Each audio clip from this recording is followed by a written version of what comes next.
Hello दोस्तों, स्वागत है आपका एजुकेशनल मॉन्ग यूट्यूब चैनल में। आज हम पढ़ने वाले हैं force and torque on an electric dipole in a uniform electric field. यानी कि हम यहाँ किसकी बात करने वाले हैं? फोर्स और टॉर्क की बात करने वाले हैं, ठीक है। या इसी को हिंदी में बोला जाता है एक समान विद्युत क्षेत्र में विद्युत द्विध्रुव पर बल तथा बलागुण, ठीक है। इसके बारे में हमें आज पढ़ना है। तो इसमें हम देखते हैं हमें किस तरीके से यहाँ चीज़ें को समझते हुए चलते हैं। तो देखते हैं कि सबसे पहले क्या करते हैं। तो हमें क्या बोला है? यूनिफॉर्म इलेक्ट्रिक फील्ड बोला है। तो इसका मतलब क्या करना है हमें? सबसे पहले तो एक यूनिफॉर्म इलेक्ट्रिक फील्ड बनाना पड़ेगा। तो यूनिफॉर्म इलेक्ट्रिक फील्ड क्या होता है? जिसमें जो इलेक्ट्रिक फील्ड लाइंस क्या होती हैं, एक दूसरे के पैरेलल और इक्वी डिस्टेंस होती हैं, ठीक है।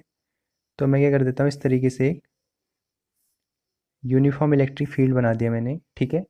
इसको मैं बोल देता हूँ ई, ठीक है। ई एक यूनिफॉर्म इलेक्ट्रिक फील्ड है जिसकी मैंने डायरेक्शन कहाँ दिखा रखी है? ऐसे राइट हैंड साइड को दिखा रखी है। अब इसमें क्या रखना है? अब इसमें हमें किसी डाइपोल को रखना है, ठीक है। अब डाइपोल को किस तरीके से रखना है? अब डाइपोल को हमें इसमें किसी मैं लेटर सपोज में किसी एंगल पे रख देता हूँ, ठीक है। डाइपोल को हम किस तरीके से रख सकते हैं? या तो आप डाइपोल को इस तरीके से रखो, ठीक है, या आप क्या रखो, इस तरीके से रखो, या आप किसी सर्टेन एंगल पे, ठीक है, इस तरीके से या इस तरीके से रख सकते हैं, ठीक है।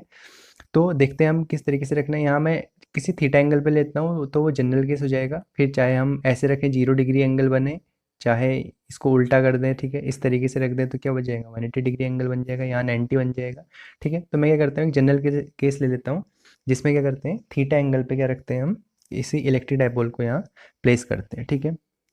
तो जैसे लेट अस सपोज, ठीक है, ये कोई इलेक्ट्रिक डाइपोल है, ये इसका ए पॉइंट, ये बी पॉइंट हो गया, ठीक है। और यहाँ क्या होगा, जैसे ए पॉइंट और बी पॉइंट बनाए तो इनमें क्या होगा, चार्ज भी होगा। जैसे लेटर सपोज मैं यहाँ बोल देता हूँ -Q चार्ज और यहाँ पे +Q चार्ज, ठीक है। ये क्या हो गया, ए पॉइंट, ये क्या हो गया, बी पॉइंट, और इनके बीच की डिस्टेंस जैसा कि हम जानते हैं, ठीक है। डाइपोल में क्या होता है, डाइपोल के बीच की डिस्टेंस क्या होती है? 12, ठीक है, जैसा कि अभी तक हम पढ़ते आ रहे हैं। ये डिस्टेंस कितनी होगी? ये 12 डिस्टेंस होगी, ठीक है। और क्या रखा है हमने? किसी थीटा एंगल पे रखा है, यानी कि ये क्या कर रहा है, इलेक्ट्रिक फील्ड से कौन सा कितना एंगल बना रहा है? कोई थीटा एंगल बना रहा है, ठीक है। थीटा एंगल जैसे मैं यहाँ पे बना सकता हूँ, यहाँ पे भी देख सकते हो, यहाँ पे देख सकते हो, कहीं पे भी देख सकते हो। तो क्या थीटा एंगल पे हमने क्या रख दिया, किसी इलेक्ट्रिक डाइपोल को रख दिया है, ठीक है। अब देखते हैं यहाँ पे फोर्स किस तरीके से काम करता है, ठीक है, और फिर हमें टॉर्क क्यों निकालना है, क्या क्या चीज़ें होती हैं उसको समझते हैं। तो सबसे पहले तो देखते हैं, ए बी एक इलेक्ट्रिक डाइपोल है, ठीक है। तो आप इसको इस तरीके से समझिए, ठीक है। ये क्या है, ये यहाँ क्या दिख रहा है आपको? इलेक्ट्रिक फील्ड इस डायरेक्शन में जाता हुआ दिख रहा है ना। तो इसको ऐसा समझिए, यहाँ से क्या है, बहुत तेज हवा चल रही है, ठीक है। इसको एग्जाम्पल के थ्रू समझने की कोशिश करते हैं। यहाँ से बहुत तेज हवा चल रही है और इसमें मैं किसी पोल को इस तरीके से रखता हूँ, ठीक है। इस डायरेक्शन में हवा चल रही है और मैंने इसमें क्या रखा है, एक पोल को इस तरीके से रखा है। तो ये पोल को क्या करेगी, ये हवा ऐसे लिटाने की कोशिश करेगी ना, ठीक है। ऐसे क्या करेगी, अपनी तरफ अपने पूरी डायरेक्शन में लाने की कोशिश करेगी इस तरीके से, ठीक है। तो वैसा ही कुछ क्या हो रहा है इस डायपोल के साथ भी हो रहा है। डायपोल किस तरीके से रखा है हमने? इस तरीके से रखा है ना, इस एंगल पे रखा है। तो ये क्या कर रहा होगा, इलेक्ट्रिक फील्ड इसको क्या कर रहा होगा, ऊपर से इसके इस पार्ट को क्या कर रहा होगा, नीचे को लाने की, और नीचे वाले पार्ट को ऐसे इस तरीके से लाने की कोशिश करेगा ताकि अल्टीमेटली क्या आ जाए, इलेक्ट्रिक फील्ड की डायरेक्शन में चला जाए, ठीक है। तो वैसे ही कुछ सिनेरियो किसके साथ होता है, इलेक्ट्रिक डायपोल ए बी के साथ, ठीक है। तो अब इसको समझते हैं, ठीक है, किस तरीके से यहाँ फोर्स अप्लाई होगा और क्या क्या चीज़ें होंगी, ठीक है। तो सबसे पहले देखते हैं फोर्स की बात, ठीक है। तो सबसे पहले यहाँ कुछ चीज़ें मेंशन भी कर लेते हैं। तो मेंशन क्या करना है, let us consider an electric dipole having charges +Q and -Q. 12 is the distance between them, ठीक है। तो हमारा जो इलेक्ट्रिक डाइपोल था उसका नाम भी बोल दीजिए, जैसे ए बी है, ठीक है। ए बी एक इलेक्ट्रिक डाइपोल है, ठीक है। तो ऐसे मैं यहाँ पे लिख लेता हूँ अब, A B is placed at theta angle in uniform electric field, ठीक है। क्या कर रहा है, हमने इलेक्ट्रिक डाइपोल को थीटा एंगल पे क्या कर रखा है, किसी यूनिफॉर्म इलेक्ट्रिक फील्ड में प्लेस कर रखे हैं, ठीक है। अच्छा, जब भी हम इलेक्ट्रिक डाइपोल लिखते हैं तो क्या होता है उसका, सबसे पहले हमें क्या लिखना पड़ता है, इलेक्ट्रिक डाइपोल मोमेंट होता है। तो इसका इलेक्ट्रिक डाइपोल मोमेंट क्या होता है, हमेशा निगेटिव से पॉजिटिव की तरफ। तो इलेक्ट्रिक डाइपोल मोमेंट को किससे रिप्रेजेंट करते हैं, पी से। तो पी इक्वस टू क्या हो जाएगा, charge into distance between the charges, ठीक है। तो ये क्या हो गया, P equals to Q into 2L, ठीक है। ये तो क्या आ गया, इलेक्ट्रिक डाइपोल मोमेंट। अब देखते हैं इसके ए पार्ट पे और बी पार्ट पे, यानी कि माइनस क्यू और प्लस क्यू चार्ज पे फोर्स किस तरीके से अप्लाई होता है, ठीक है। तो देखते हैं, जैसे कि मैंने अभी पोल का एग्जांपल दिया था, ये क्या करेगा, इस डाइपोल को इलेक्ट्रिक फील्ड इस डायरेक्शन में ऐसे लिटाने की कोशिश करेगा ना, ठीक है। ये पहले ऐसे था, ठीक है, इसको ऐसे लिटा के क्या करना चाहेगा, ऐसे लाना चाहेगा। तो इस प्लस क्यू पे जो इलेक्ट्रिक फील्ड होगा, क्या इस डायरेक्शन में क्या होगा, फोर्स अप्लाई कर रहा होगा ना। तो यहाँ पे जो फोर्स होगा, अगर मैं प्लस क्यू पे बोलूँ तो F1 फोर्स क्या होगा, इस डायरेक्शन में अप्लाई होगा। और माइनस क्यू के लिए क्या होगा, फोर्स F2 बोल दो तो इस डायरेक्शन में अप्लाई होगा। अब इस फोर्स की वैल्यू क्या होगी वो देखते हैं, ठीक है। जैसा कि हम जानते हैं E और F में क्या रिलेशन होते हैं। अगर हम फोर्स की बात करें, फोर्स ऑन प्लस क्यू, इसको मैंने बोला है F1। F इक्वस टू क्या होता है, क्यू इंटू इलेक्ट्रिक फील्ड। तो यहाँ क्या हो जाएगा, चार्ज हमारे पास क्यू है और इलेक्ट्रिक फील्ड ई है, तो F1 की वैल्यू ये आ गई, ठीक है। फिर ऐसे हम देखेंगे फोर्स ऑन माइनस क्यू, जिसको बोलते हैं F2, उसकी वैल्यू भी क्या होगी, क्यू इंटू ई। अब देखते हैं इनकी डायरेक्शन, डायरेक्शन क्या होगी, इसकी क्या होगी, टूवर्ड्स ई। F1 की क्या है, ए की तरफ है ना, तो क्या बोल सकते हैं, टूवर्ड्स ई, ठीक है। अगर इसकी डायरेक्शन की बात करें तो ऐसे ही, अगर इसके डायरेक्शन की बात करेंगे तो इसकी क्या हो जाएगी, अपोजिट टू ई, ठीक है। अब देखो F1 और F2 क्या है, अमाउंट में क्या है, इक्वल है, बट क्या है, एक दूसरे के अपोजिट है, ठीक है। इसको इक्वेशन 2 बोल देता हूँ, इसको इक्वेशन 3 बोल देता हूँ, ठीक है।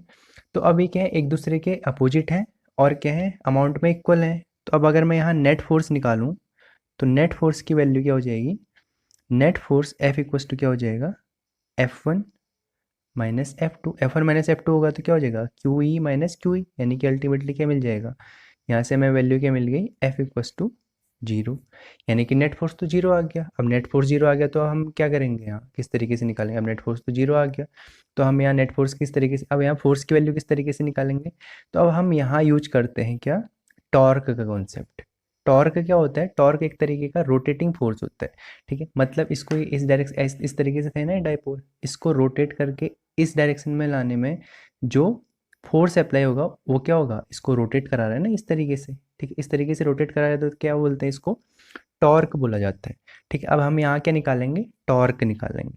तो टॉर्क क्या होता है, एक तरीके का रिस्टोरिंग फोर्स, या इसी का दूसरा नाम होता है कपलिंग फोर्स, या इसी को क्या बोला जाता है, टॉर्क, ठीक है। रिस्टोरिंग फोर्स, कपलिंग फोर्स या टॉर्क, ठीक है। अब टॉर्क को डिनोट किया जाता है टाउ सिंबल से, ठीक है। जो मैं यहाँ पे सिंबल बना रखा है टाउ, इसकी वैल्यू होती है, कोई भी हमें क्या करना है, जो F1 F2 निकालें, इनमें से कोई एक फोर्स उठा लेंगे, force into perpendicular distance between the forces, ठीक है। Force into perpendicular distance between the forces. यहाँ क्या है, दो तरीके के फोर्स काम कर रहे हैं ना, उनके बीच की परपेंडिकुलर डिस्टेंस इनटू फोर्स होता है, ठीक है। अब इसको डायग्राम में हम देखते हैं किस तरीके से होगा। तो क्या करना है, इनमें से क्या करना है, F1 या F2 में से कोई एक फोर्स उठाना है, force into perpendicular distance between them. अब इनके बीच की परपेंडिकुलर डिस्टेंस को भी हमें क्या करना पड़ेगा, यहाँ मेंशन करना पड़ेगा, ठीक है। अब जो है हमारा क्या है, डाइपोल है। अब डाइपोल में हम क्या करेंगे, परपेंडिकुलर डिस्टेंस इस तरीके से दिखाएंगे फोर्सेस के बीच में, F1 इस डायरेक्शन में जा रहा है, F2 इस डायरेक्शन में जा रहा है। तो अगर मैं इसको आगे प्रोड्यूस कर दूँ, ठीक है, इस तरीके से, ठीक है, इसको इस पॉइंट को बोल देता हूँ मैं C, ठीक है।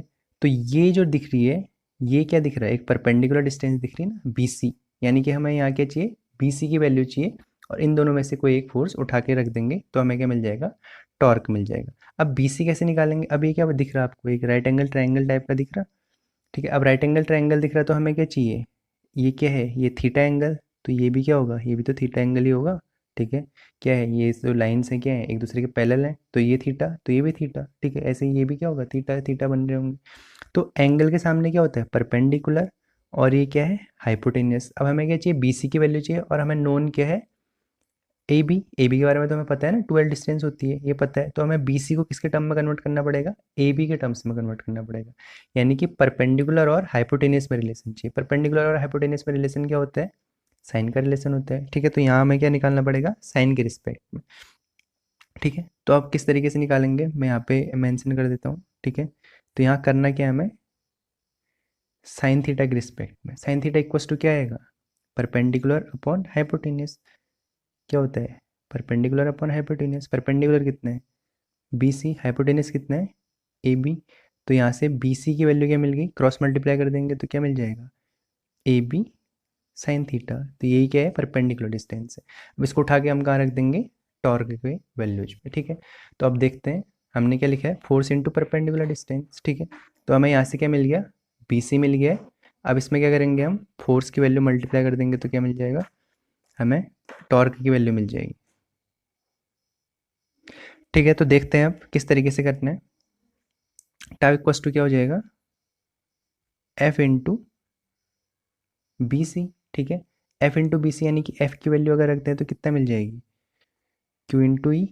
और बी सी की वैल्यू क्या है, A B into sine theta. A B की वैल्यू कितनी थी, 12, यानी कि उनके बीच की डिस्टेंस 12 इंटू साइन थीटा। ठीक है, Q E into 12 into sine theta. ठीक है, अब क्यू इंटू 12 क्या होता है, जैसे कि हमने इक्वेशन 1 में बोला, क्यू इंटू 12 क्या होता है, पी। तो इसको क्या बोल सकते हैं, पी, क्यू और 12 की जगह तो पी आ गया, और साथ में क्या है, ई साइन थीटा।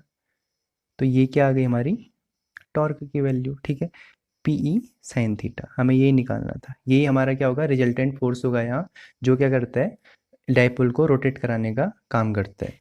अब इसी को जब पी ई साइन थीटा क्या है, पी भी वेक्टर है, ई भी वेक्टर है, तो टाउ को किस तरीके से लिख सकते हैं, tau equals to P cross E. ठीक है, ये क्या मिल गया हमें, रिजल्टेंट फोर्स, जिसको हम क्या बोलते हैं, टॉर्क। ठीक है, टॉर्क या रिस्टोरिंग फोर्स या कपलिंग फोर्स। ठीक है, तो इस तरीके से हमने क्या कर लिया, यहाँ टाउ की वैल्यू निकाल ली। अब देखते हैं हम टाउ की वैल्यू मैक्सिमम कब होगी और मिनिमम कब होगी, वो किसके रिस्पेक्ट में होगी, इस थीटा एंगल के रिस्पेक्ट में। अब उसको ऑब्जर्व करते हैं जल्दी से। अब यहाँ देखते हैं हम टाउ की वैल्यू मैक्सिमम और मिनिमम कब होगी। ठीक है, तो उसके लिए कंडीशन एज्यूम करते हैं, जैसा कि हम देख रहे हैं कि टाउ इक्वस टू क्या है, पी साइन थीटा। तो यहाँ दो केस एज्यूम कर लेते हैं। ठीक है, तो सबसे पहले केस वन में मैं बोल देता हूँ, if theta equals to 90 degree. अगर थीटा 90 होगा तो क्या होगा, उस कंडीशन में टाउ मैक्सिमम होगा ना, क्योंकि साइन थीटा क्या होता है, मैक्सिमम क्या होता है, साइन थीटा की वैल्यू मैक्सिमम क्या होगी, साइन 90 पे, क्योंकि 1 क्या होगी, मैक्सिमम वैल्यू होगी ना। साइन और कॉस कहाँ से कहाँ जाते हैं, -1 से +1 जाते हैं। ठीक है, तो विथ रिस्पेक्ट टू इसमें जो टाउ की वैल्यू जो मैक्सिमम आएगी, ठीक है, वो कब आएगी, जब साइन क्या होगा, 90। ठीक है, तो क्या हो जाएगा, tau maximum equals to P sine 90। Sine 90 कितना होता है, 1। तो टाउ मैक्स इक्वस टू क्या बोल सकते हैं, पी इंटू ई। ठीक है, तो यहाँ से क्या बोल सकते हैं, tau max equals to P into E. ठीक है, तो ये तो आ गई क्या, मैक्सिमम की कंडीशन। अब मिनिमम की कंडीशन क्या आएगी, मिनिमम क्या हो जाएगा, जब थीटा इक्वस टू जीरो हो जाएगा तो क्या हो जाएगा, टाउ की वैल्यू क्या हो जाएगी, जीरो हो जाएगी। ठीक है, तो मिनिमम की कंडीशन भी देख लेते हैं। If theta equals to 0 degree, तो टाउ क्या हो जाएगा, मिनिमम, यानी कि उस कंडीशन में P E into sine zero. तो यानी कि टाउ मिनिमम की वैल्यू क्या हो जाएगी, जीरो हो जाएगी। तो अब ये जीरो और 90 कंडीशन को हम क्या करते हैं, डायग्राम में भी देख लेते हैं, डायग्राम में किस तरीके से आएंगी, तो वो भी ऑब्जर्व करते हैं। ठीक है, तो देखते हैं हमें डायग्राम में किस तरीके से आ रही थी। ठीक है, तो आप देखिए यहाँ। ठीक है, थीटा इक्वस टू 90, यानी कि थीटा अभी को जो एंगल दिख रहा है, अगर मैं इस डाइपोल को क्या रख दूँ, ऐसे परपेंडिकुलर टू इलेक्ट्रिक फील्ड रख दूँ, तो उस कंडीशन में क्या हो जाएगा, थीटा की वैल्यू क्या हो जाएगी, यहाँ 90 डिग्री बन जाएगा ना। 90 डिग्री बन जाएगा तो उस कंडीशन में जो टाउ आएगा वो क्या आएगा, मैक्सिमम की कंडीशन हो जाएगी। और जब थीटा को क्या कर दूँ मैं, इलेक्ट्रिक फील्ड की डायरेक्शन में ही रख दूँ, तो उस कंडीशन में थीटा क्या हो जाएगा, 0 डिग्री। उस कंडीशन में जो टाउ की वैल्यू आ जाएगी वो क्या जाएगी, मिनिमम वाली कंडीशन आ जाएगी। ठीक है, तो इस तरीके से हमने क्या रख ली, टाउ मैक्सिमम कब होगा, मिनिमम कब होगा, हमने ये भी ऑब्जर्व कर लिया है। और साथ ही साथ ये एक चीज़ और मेंशन भी कर लेना। ठीक है, जैसा कि मैंने अभी बताया भी है। ठीक है, टाउ इक्वस टू क्या होता है, पी साइन थीटा होता है। तो ये क्या आता है हमारा, क्रॉस प्रोडक्ट आता है। तो इस वजह से ये क्या है, टाउ क्या है, हमारी एक वेक्टर क्वांटिटी है। ठीक है, टाउ हमारा क्या है, वेक्टर क्वांटिटी है। ये भी ध्यान रखना, कभी कभी 1 मार्क्स से पूछ ले जाता है, टाउ क्या है, जो हमारा क्या होता है, टॉर्क होता है, वो वेक्टर है, स्केलर है। तो ये क्या है, वेक्टर क्वांटिटी है। तो इस तरीके से हमने क्या कर लिया, टॉर्क के बारे में और फोर्स के बारे में हमने चीज़ें पढ़ ली। ठीक है, तो इस तरीके से ये हो गया।